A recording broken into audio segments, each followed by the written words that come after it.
people 90.3 FM. I am Solomon of First Out Top Stories. President Tinubu orders manhunt as terrorists kill over 40 in Niger. Sokoto schools resume as authorities defy security fears. Police confirm 24 dead in Jigawa Kano accident. Trump claims 33.3% Nigerian immigrant household receive U.S. public assistance. On a foreign scene, Cuba says 32 Cuban fighters killed in U.S. raids on Venezuela. And in sport, Nigeria battle Mozambique for AFCON quarterfinal spot. Those are our top stories. Details coming up now.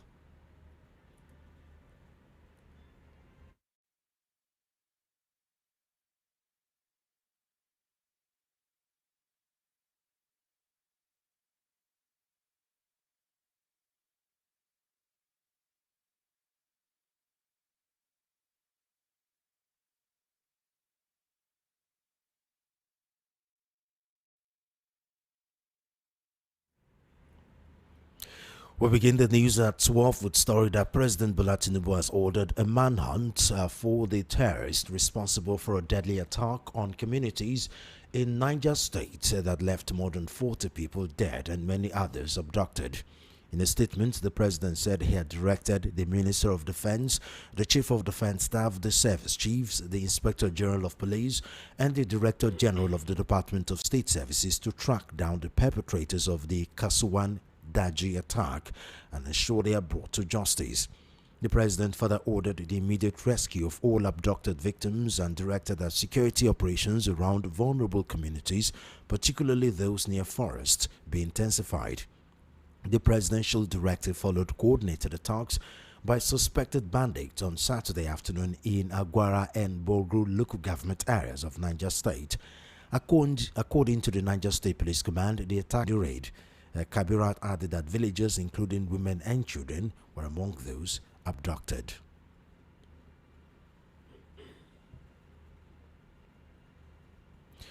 Meanwhile, despite prevailing security challenges and heightened fear across both urban and rural communities in Sokoto State, the Sokoto State Universal Basic Education Board (SUBEB) has directed all public primary and junior secondary schools to resume for the second term on Monday, January 5, 2026. SUBEB announced that the first term holiday will officially end on Sunday, January 4, 2026, with academic activities resuming the following day in all schools under its supervision. In a statement signed by the executive chairman of SUBEB, Umar Nagwari Tambuwal, the board assured parents and the general public that all necessary arrangements have been concluded to guarantee a smooth and orderly commencement of the new term. Tambuwal urged key stakeholders in the basic education sector, including parents and guardians, traditional and religious leaders, school-based management committees, SBMCs, and Parents Teachers Association PTAs, to cooperate fully to ensure public schools and pupils return to school promptly despite the prevailing security concerns. He also directed education secretaries and school support officers across the state to immediately commence intensive monitoring and supervision of schools to enforce compliance with the resumption timetable and maintain standards. To further strengthen oversight, the SUBEB chairman disclosed that 3 special monitoring and supervision teams, each headed by a permanent member of the board, will be deployed across the state's 3 senatorial zones to assess resumption levels and school preparedness. The board reiterated its commitment to sustaining access to basic education and safeguarding the academic future of children in Sokoto State, even in the face of ongoing security challenges.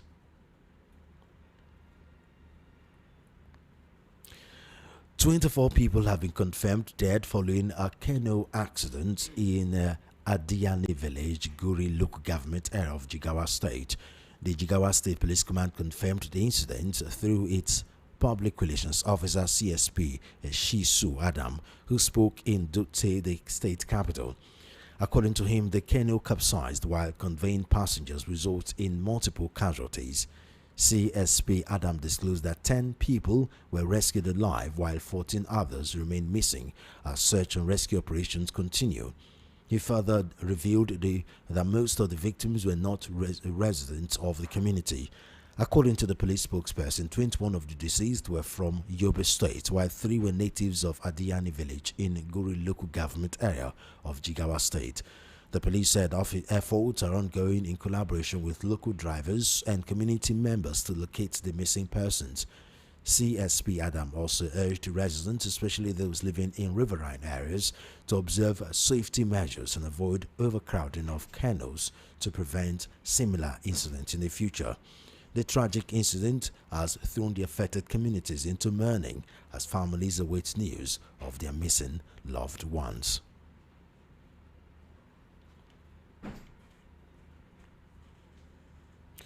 President Donald Trump has claimed that about 33.3% of Nigerian immigrants' households receive some form of public assistance from the United States. He claimed in a chart he shared on his Truth Social platform on Sunday, where he detailed welfare participation rates among immigrant households in the United States.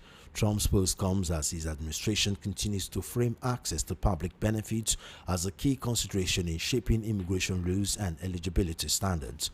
Titled Immigrant Welfare Recipient Rates by Country of Origin, the chart covers immigrants from approximately 120 countries and territories. It shows the percentage of households receiving public support, including food assistance, healthcare benefits, and other welfare programs. Countries with the highest reported rate of welfare participation among immigrants, according to the Donald Trump charts, include Bhutan with 81.4%, Yemen with 72.2%, 75.2% rather, Somalia 71.9%, the Marshall Islands 71.4%, and the Dominican Republic and Afghanistan both at 68.1%. Placing Nigeria closer to the middle of the chart was listed as 33.3%. On the other hand, countries with the lowest welfare participation rates among immigrants include Bermuda, Saudi Arabia, Argentina, Korea, and Kenya, with rates ranging between roughly 25 and 29%. The welfare statistics were shared alongside expanded travel bans and immigration restrictions.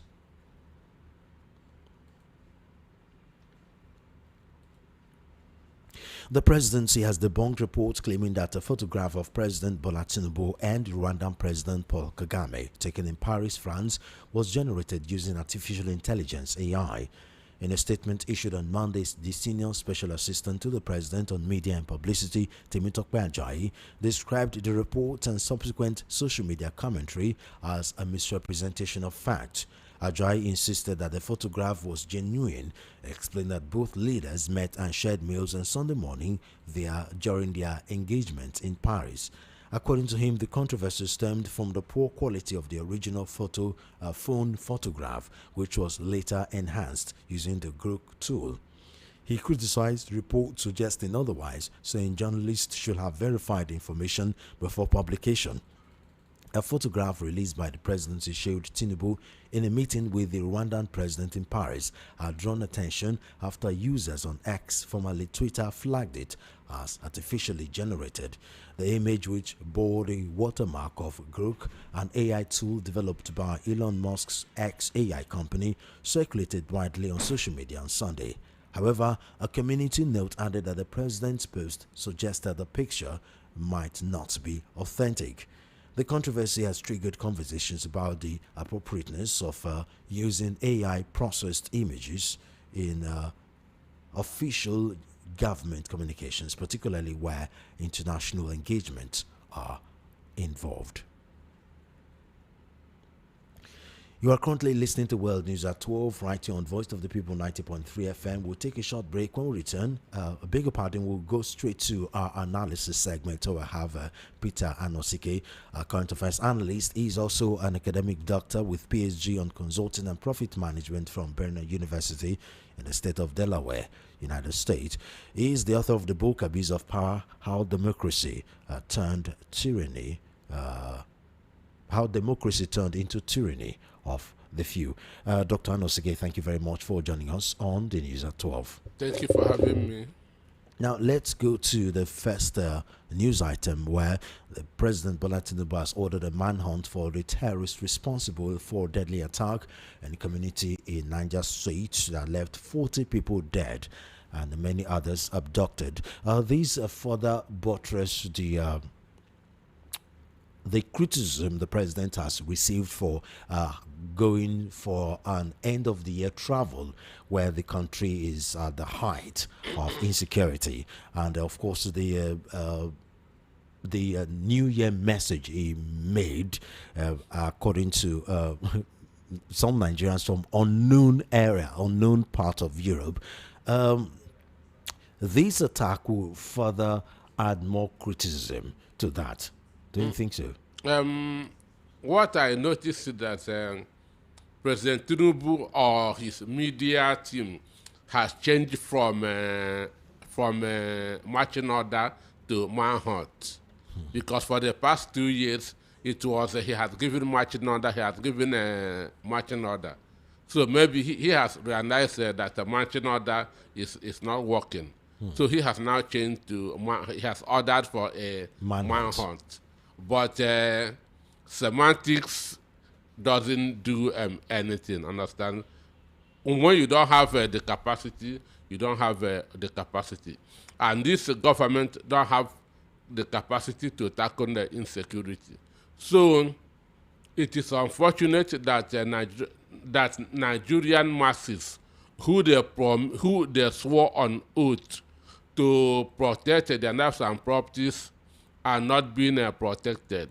Life has become very brutish and short in Nigeria, and that shows bad leadership, because the primary responsibility of any government is protection of lives and property.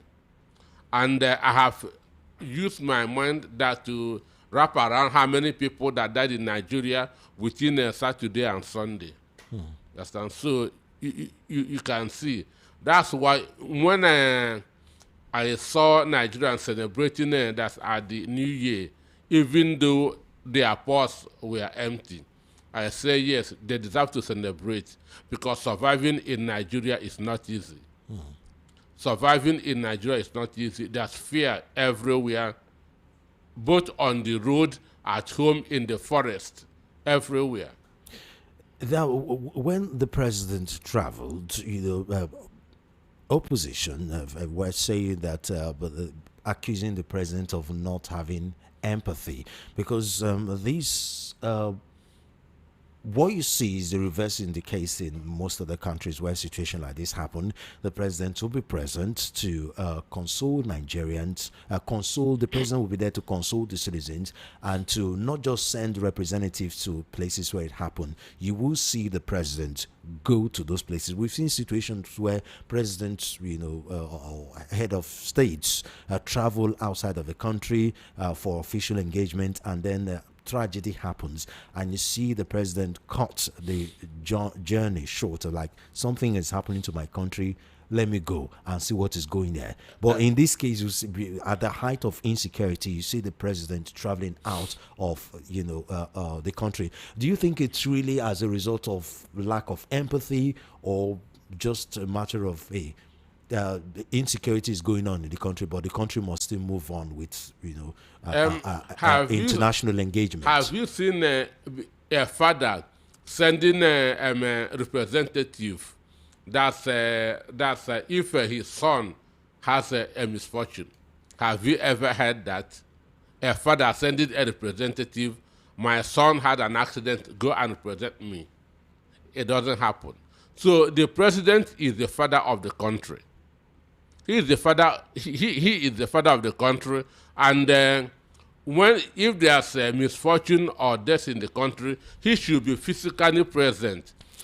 The France that he is in, there was a time that Emmanuel Macron was on a state visit to another country. A 17-year-old boy was stabbed in Paris. Emmanuel Macron has to cut short that state visit and return back to his country. A 17-year-old boy was stabbed. And that's just one death. He didn't die. He did not die, just stabbed. He has to cut that visit and return back to France. This is what a father does. This is what a father does. Now imagine another father who 40 of his children were killed. He's still where he is. That shows there's no empathy. Understand me? There's no empathy. They can die. This when we talk about Nero, the emperor of France, of Rome, who was dancing at a party while Rome was burning. That's exactly what we are seeing in this country. Now, one wonders, why is the insecurity not, I mean, it would be naive to think the insecurity will suddenly stop because the US President Donald Trump made a threat, and not just making any threat. He went on to act on that threat. One would be naive to think the insecurity will stop. But one should have expected that the insecurity should have died down. If not anything, the insurgents, the terrorists, will maybe calm down, re-strategize, and probably change nomenclature, just like it happened some years ago, where it felt like Boko Haram has been technically defeated. Meanwhile, they were not. They were trying to regroup. But if anything, it's going up and up and up. Why do you think that is, though? The issue is that Donald Trump struck at Sokoto, understand? And this happened in Niger State. So what happened in Sokoto did not really affect Niger. So those people, are, as we speak, are still safe. And this abduction has become one of the surest way of generating revenue, because our government is paying ransom. So anytime they are broke, they'll come and abduct people. Government will pay ransom. So that's what is going on, and that's why it is very, very wrong to pay ransom. It is like when you pay a blackmailer, it doesn't end. You keep on paying. Anytime he is broke, he will come and knock at your door, and you must pay because you have started paying. So the issue is this: one, abduction has become a huge business. That's a lucrative business in Nigeria because ransoms are being paid, and again, when you hear of 80 million unemployed youths, you should know what that means. They say an idle mind is a devil's workshop. So government's inability to grow businesses is also contributing to the insecurity that we are having in the country. Now, talking about Sokoto, the state government, the Universal Basic Board in Sokoto, have directed all public primary and junior secondary schools to resume for a second term today, January 5, 2026. One would have expected, I understand the need for things to go on, but we're also talking at a time where mass abduction is on the highest level it has ever been in this country, especially in that part of the country, and they're not just they don't just abduct randomly. The people that have suffered most in this abduction have been school children or school pupils. One would have expected that the schools in that region will be on break until appropriate security measures are put in place. Now, I scoured the internet to see further information, and what we see here is SUBEB in Sokoto making all the necessary modalities to ensure compliance of the fact that every children and teachers must resume, but there are no detail of security mechanisms put in place to make sure that these children are safe to go back to school. Well, one, I don't know the measures that we are taking before reopening of the schools. That's what we're talking about. There Yeah, are no measures as far as I can and tell. again, to the best of my knowledge, after Donald Trump struck on December 25th, we've not had any news of insecurity in Sokoto. So, and the strike was at their headquarters, and a lot of people died there. Understand? So maybe they have not really found time to reorganize, or many of them has run to other states. You know, Zamfara was carved out of the old Sokoto state. So maybe some of them must have run to the other states of the country. But be it Understand? as it may, I mean, a bomb was thrown. I mean, less than 2 weeks ago, and you're ordering students to resume. For them to SUBEB should be working alongside the security agencies, because before you go back to open these schools, you should make sure that there's adequate security arrangements in those schools, which are going by the number of the policemen that we have. I don't think if that will be possible.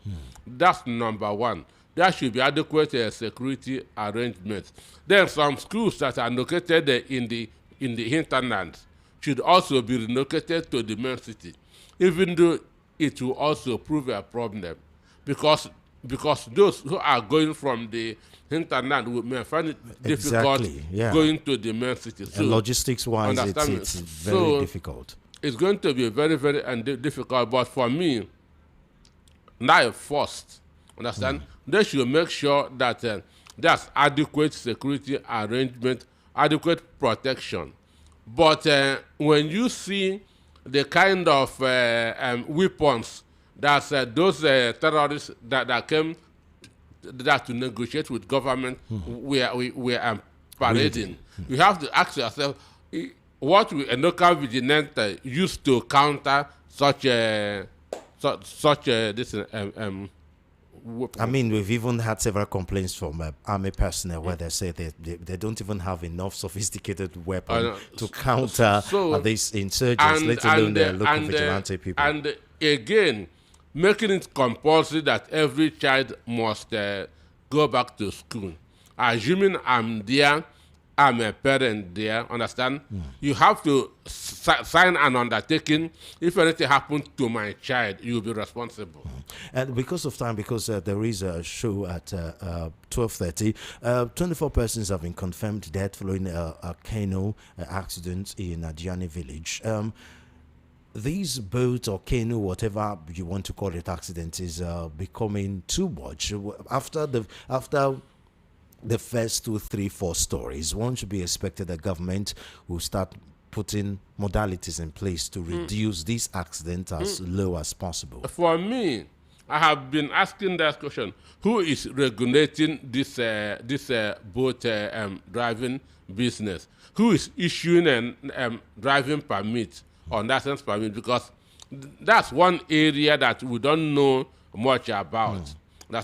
Many Nigerians are using the road, and on the road you see federal road safety. You see KAI who are parading those waterways. Understand? How are they being?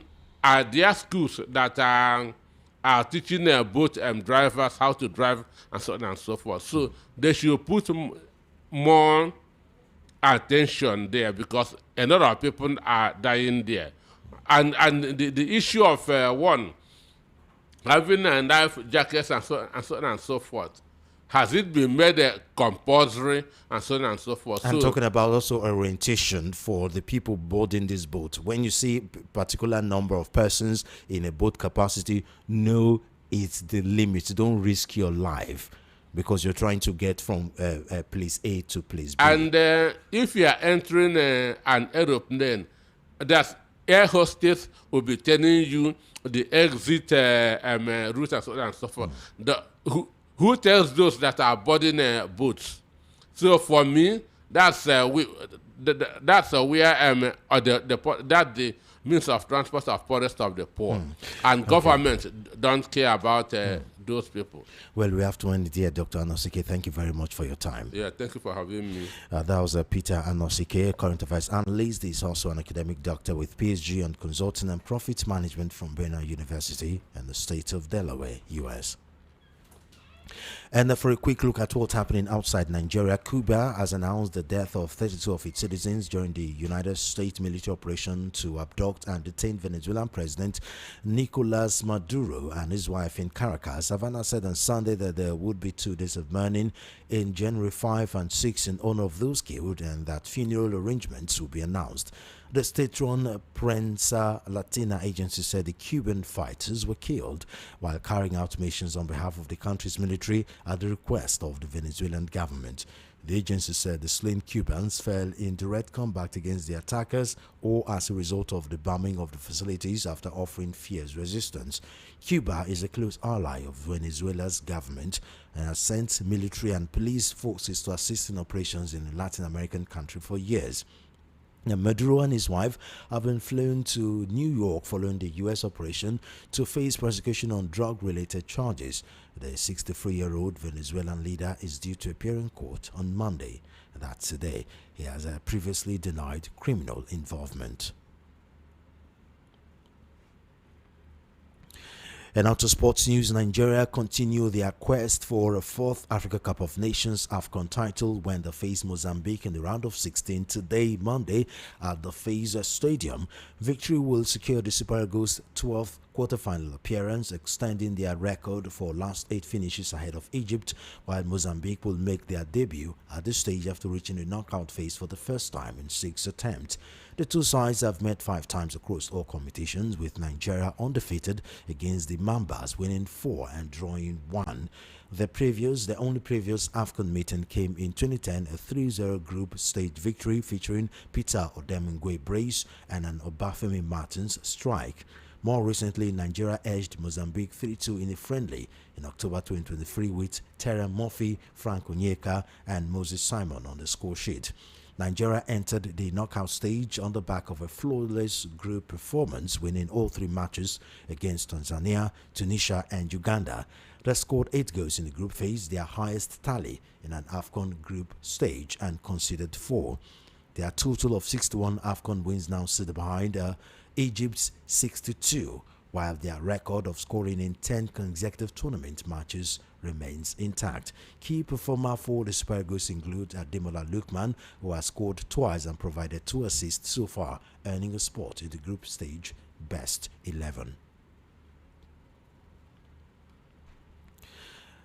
And finally, Manchester United have sacked Ruben Amorim as manager, bringing an end to his chaotic 14-month reign, the club has confirmed. Former United player and academic coach Darren Fletcher has been brought in on an interim basis and will take charge of the team for the next game against Burnley on Wednesday. Amorim, brought in from Sporting Club of Portugal amid fanfare in November 2024, the 40-year-old led United to 24 wins during his 63 games in charge. Ruben led the team to a UEFA Europa League final in Bilbao in May.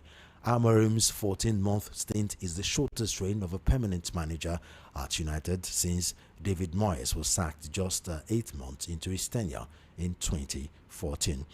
And just before we go, here again are our top stories. President Tinubu orders manhunt as terrorists kill over 40 in Niger. Sokoto schools resume as authorities defy security fears. Police confirm 24 dead in Jigawa, Kano, in Kano accident. Trump claims 33.3% Nigerian immigrant households receive U.S. public assistance. On international news, Cuba says 32 Cuban fighters are killed in U.S. raids on Venezuela. And in sport, Nigeria battle Mozambique for AFCON quarterfinal spot today. And that's the World News at 12 on Voice of the People 90.3 FM. I am Solomon of FM. Good afternoon and thank you for listening.